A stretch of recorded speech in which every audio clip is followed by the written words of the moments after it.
Y hasta ahora quiero darle la bienvenida vía Skype al doctor Hernán Pérez Luz, experto en Derecho Jurídico. Doctor, buenos días, gracias por acompañarnos. Buenos días, gracias por la invitación. Bueno, justamente en el artículo, en una editorial que usted publicaba, pues esta semana resaltaba un artículo publicado en el diario La Nación, donde se había recogido el criterio de 200 expertos y decían un poco, estudiaban cuál iba a ser la situación de los países de la región para superar la crisis que deja esta pandemia, crisis económica, ¿no? Y Ecuador era uno de los países que va a tener más difícil, según el punto de vista de ellos, el salir de esta crisis económica, de esta crisis tan dura. Pero claro, nosotros veníamos con una economía ya golpeada, el presidente Lenín Moreno al asumir su gobierno decía que la mesa no quedó servida. Y ahí la pregunta que le quiero hacer es, a más de eso, ¿cuánto suma, cuánto aporta la corrupción también que se ha venido develando del gobierno anterior en este gobierno? Bueno, muchas gracias y un saludo a la teleaudiencia. Efectivamente, la publicación del diario La Nación es una terrible noticia para el Ecuador. Básicamente, nuestro país será uno de los últimos países en América Latina en que podrá superar la crisis económica, prácticamente junto con Venezuela y con Cuba, ¿no? Lo que nos anuncia entonces es que nos tomará mucho tiempo. La herencia del correísmo no solamente fue una herencia de una quiebra económica, sino de una quiebra moral y ética, de la ética pública en el Ecuador, la normalización de la corrupción. Esto agrava muchísimo la salida de esta crisis, porque evidentemente no solamente por el costo económico que tiene la corrupción, hoy ya descubrimos, ¿verdad?, los millones de dólares que hemos perdido en el sistema de salud pública que han ido al bolsillo de unos cuantos sinvergüenzas. Es algo más grave, es la dificultad en la formulación de políticas públicas que tengan legitimidad por parte de la sociedad ecuatoriana.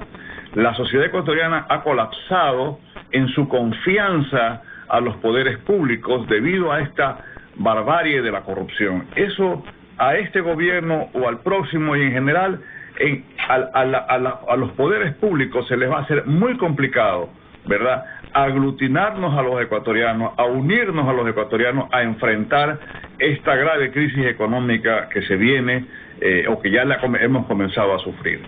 Esa es básicamente la dificultad.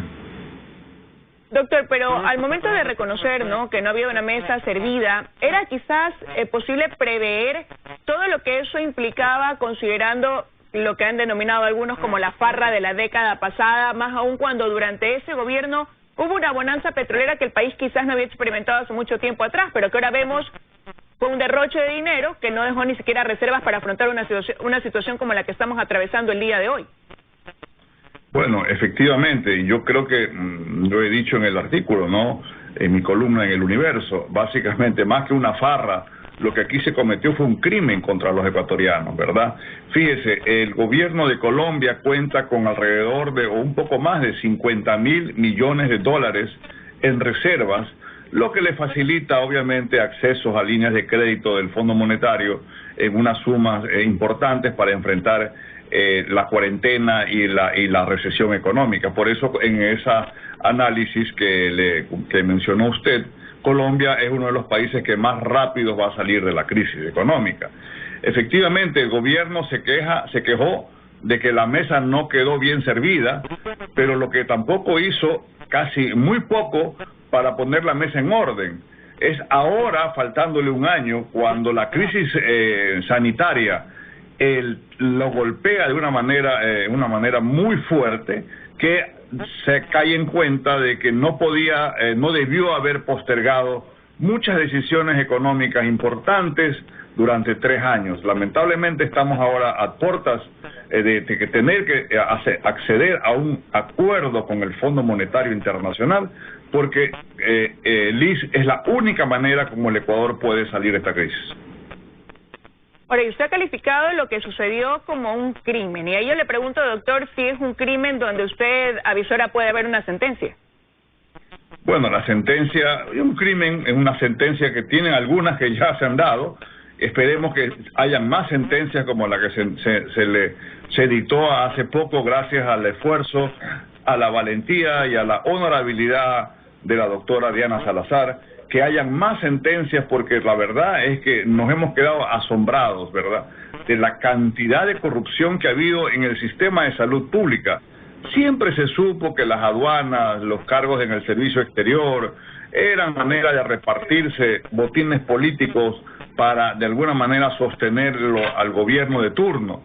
Pero lo que jamás nos imaginábamos los ecuatorianos era que la salud pública, de la cual obviamente nos quejábamos tanto, ¿verdad?, en el Ecuador, había sido una de las minas de oro de la corrupción ecuatoriana, y que hoy en día prácticamente ha llevado a la tragedia de la muerte a muchos compatriotas. Y antes de ahondar en esa corrupción que ha sido develada durante esta pandemia, lo que además, si ya de por sí es reprochable, pues esto lo hace mucho más e imperdonable. Sí quería preguntarle y retomar este tema que yo le decía, si usted, lo que usted ha calificado como un crimen, cree que tendrá una sentencia, y eso se lo pregunto a una vez que justamente pues esta semana, incluso dentro del caso Sobornos, el Tribunal de Juzgamiento pues negó la aclaración y ampliación a la sentencia que realizaron o que solicitaron el expresidente Correa, junto con dos personas más, Walter Solís era uno de ellos también, el otro un empresario privado, si mal no recuerdo. Entonces, preguntarle hacia dónde cree usted que puede apuntar entonces este caso, que fue ha sido un caso emblemático de corrupción y que ya tiene sí una sentencia, pero como sabemos tenía que pasar por algunas fases. Bueno, evidentemente todavía estamos esperando, va a haber otras etapas procesales, seguramente va a haber una apelación y luego un recurso de casación. Pero yo lo que me preocupa es que este caso emblemático, como usted dice, no debe ocultarnos ni debe quedarnos nosotros los ecuatorianos asombrados, hipnotizados por la sentencia contra el dictador Correa. Debemos también exigirle al gobierno nacional, a los poderes públicos en general, porque este no es un problema simplemente de la fiscalía o de los jueces, este es un problema de los poderes públicos ecuatorianos, que se adopten medidas muy severas, no solamente en el caso de sobornos, sino en otros casos de corrupción que están latentes, que ya están denunciados y que debemos avanzar en su investigación y en su sentencia, porque de lo contrario, Liz, y ese es el problema del Ecuador, el exceso de impunidad, la falta de respeto a la ley, esto no se va a solucionar hasta que aquí existen en el Ecuador realmente por parte de los señores de la corrupción un verdadero temor, pánico a robarse $1. Ese es el problema en el Ecuador. Aquí no tenemos un sistema judicial y de investigación suficientemente severo. Hay luces de esperanza, es verdad, pero nos falta mucho camino por recorrer. Bueno, pero no se está quizás dando una luz en ese camino una vez que el gobierno ha dicho que quiere trabajar de la mano con la Asamblea Nacional para lograr una normativa que logre, por un lado, fortalecer y transparentar esa contratación en el servicio público y, por otro lado, castigar de una manera más severa a aquellos que cometan actos de corrupción durante emergencias, que es lo que acabamos de ver en torno a lo que usted ya mencionaba también, esta red de corrupción en los hospitales del país, en los hospitales sobre todo del Instituto Ecuatoriano de Seguridad Social? Fíjese que han sido 3 años para que exista esta reacción. El gobierno ofreció, y con usted lo hemos conversado en múltiples ocasiones, la formación de una comisión internacional de soporte a la Fiscalía al estilo de la que hubo en Guatemala. Lamentablemente se han enredado en crear una comisión adscrita a la Presidencia de la República, pero por Dios, realmente es absurdo eso de ahí. Y así por el estilo. Lamentablemente hay una especie de falta de conciencia del factor tiempo en el gobierno que lo ha hecho de tomar e ir lentamente avanzando en temas que debió haber actuado con una rapidez mucho más severa, mucho más clara, mucho más dinámica ante la dinámica de la corrupción, que es muy difícil de combatir. Ahora simplemente faltando pocos meses para la finalización del gobierno, se sientan a conversar con la Asamblea. Pero mira, hay un problema que es superior a este. ¿Qué hacen diputados en el Congreso, en la Asamblea Nacional, que están cuestionados moralmente y penalmente? Hay un diputado que tiene una sentencia, Liz, hay un diputado que está sentenciado penalmente y sigue asistiendo a las sesiones de asamblea. Hay una diputada que tiene una glosa de 41 millones de dólares y tiene el descaro moral y ético de presentarse en la asamblea, y los asambleístas no hacen nada. Realmente algo nos ha pasado a los ecuatorianos, que tenemos que soportar semejante insolencia por parte de una clase política realmente decadente e inmoral. Pero y en ese sentido, ¿quién tiene entonces una deuda pendiente con el país para dar paso a esas actuaciones que tienden a normalizarlas cuando realmente no es lo normal? Bueno, todos de alguna manera tenemos algo de responsabilidad. Los que teníamos alguna voz y tenemos alguna voz debemos haberla hecho más alta, pero aquí hay una complicidad de la sociedad ecuatoriana. Durante 10 años la crisis económica se advirtió de que el ajuste que se venía iba a ser un ajuste fuerte, iba a ser un ajuste severo, pero no se hizo caso a esas voces, y todos sabían que el ajuste iba a venir muy serio y muy fuerte. Lo sabían muchos empresarios que se enriquecieron obscenamente durante esta década del correísmo. Lo sabía el propio dictador Correa, que salió fugándose para Bélgica. Lo sabían los señores que hoy salen a la calle, los líderes sindicales, los líderes sociales. Sabían, o debían saber, porque no creo que sean tan ignorantes, de que el Ecuador iba directa a una quiebra fiscal, a una quiebra económica, pero no se hizo nada. ¿Por qué? Porque había dinero en la sociedad. El Ecuador de alguna manera fue sobornado, lamentablemente, fue sobornado por una dictadura corrupta, ¿verdad?, que derrochó dinero en toda la sociedad, y fue un dinero fácil, básicamente un dinero de corrupción, que hizo que no reaccionáramos los ecuatorianos con la fuerza, con la pasión que se necesitaba, porque nos estaban llevando a un despeñadero, y eso es en lo que nos encontramos hoy en día. Hoy no hay otra salida para el Ecuador que un convenio con el Fondo Monetario Internacional. Bueno, y en el Ecuador suceden varias cosas al mismo tiempo. Por un lado, lo que usted dice, afrontar esta crisis económica que nos lleva a sostenernos en organismos internacionales, a buscar la manera, junto con medidas que se han adoptado, que se van a adoptar aquí también dentro del país, donde todos debemos colaborar, arrimar el hombro, pero también tiene paralelamente esta lucha contra la corrupción. Se habló de una cirugía mayor a la corrupción y bueno, en algunas veces he conversado con ustedes este tema aquí en este espacio y se ha señalado incluso que uno de los logros de este gobierno fue lo que denominaron el descorreizar el gobierno, ¿no? Pero ahí quién queda o quién sigue quedando con una deuda pendiente, porque lo cierto es, usted lo acaba de resaltar en este espacio, lo que sucede, no hay quizás ese trabajo mancomunado que lleve a ver los resultados en esa lucha. ¿Qué eslabón estaría fallando ahí o quién, repito, doctor, todavía nos tiene como una deuda pendiente dentro de la independencia de cada una de las funciones? Bueno, yo creo que aquí lo que pasa es que el gobierno avanza a medias. Es una especie de dar un paso hacia adelante, dos hacia atrás, otro hacia adelante, o dos adelante y uno a un costado, y se enreda y va y viene y simplemente nos dan unas señales de esperanza. Luego descubrimos que ha habido un reparto político desastroso en los sistemas hospitalarios. Luego se permite obviamente la investigación y eso está muy bien. Yo en eso creo que el gobierno ha hecho, no ha ocultado, no ha obstaculizado la labor de la Fiscalía General.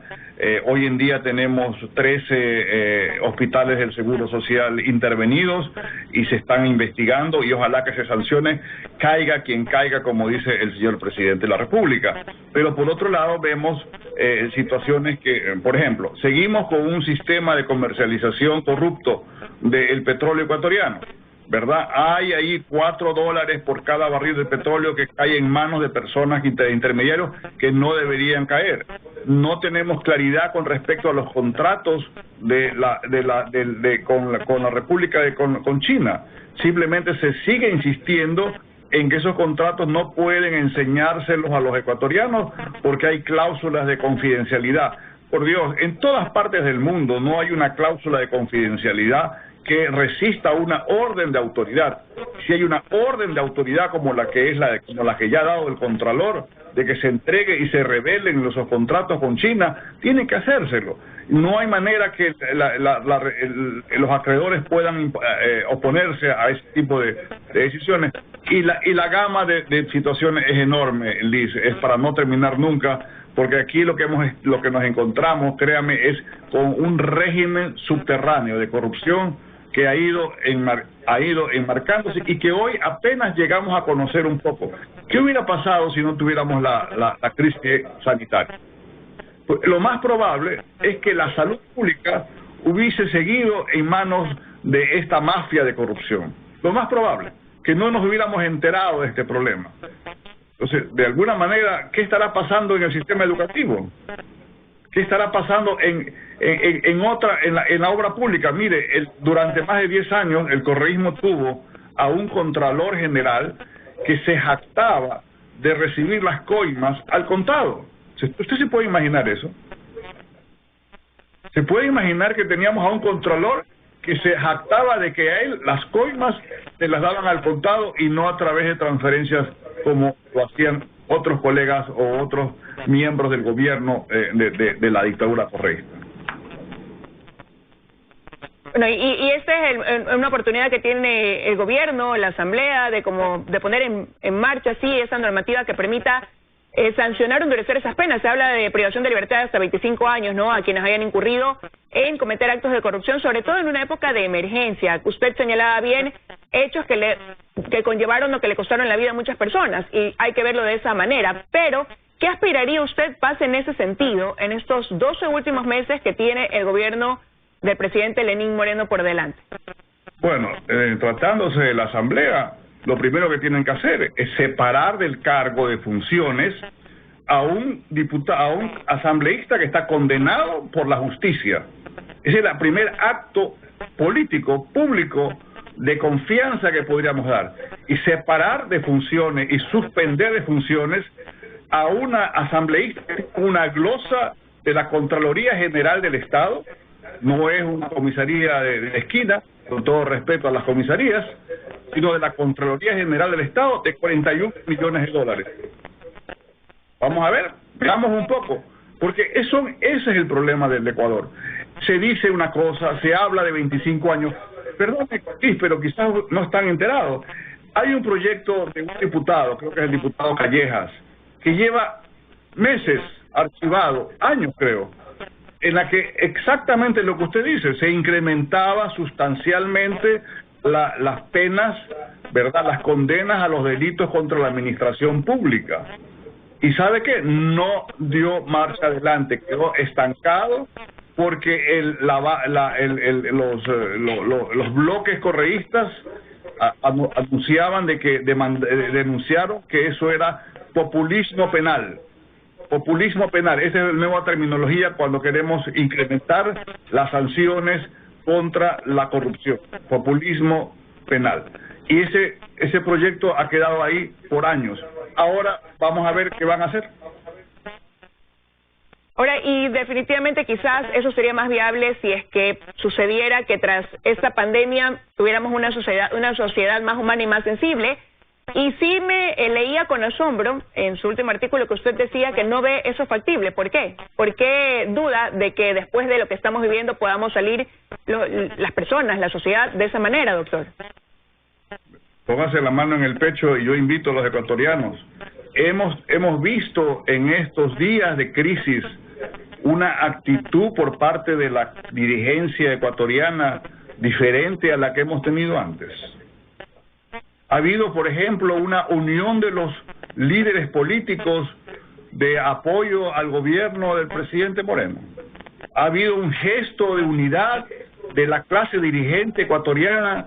Los hemos visto junto a los expresidentes, a los candidatos a la presidencia, a los líderes de los principales. No, lamentablemente eso no ha habido. Hemos visto que se ha manejado con transparencia, con seriedad, los fondos públicos en la emergencia. No, es impresionante, Liz.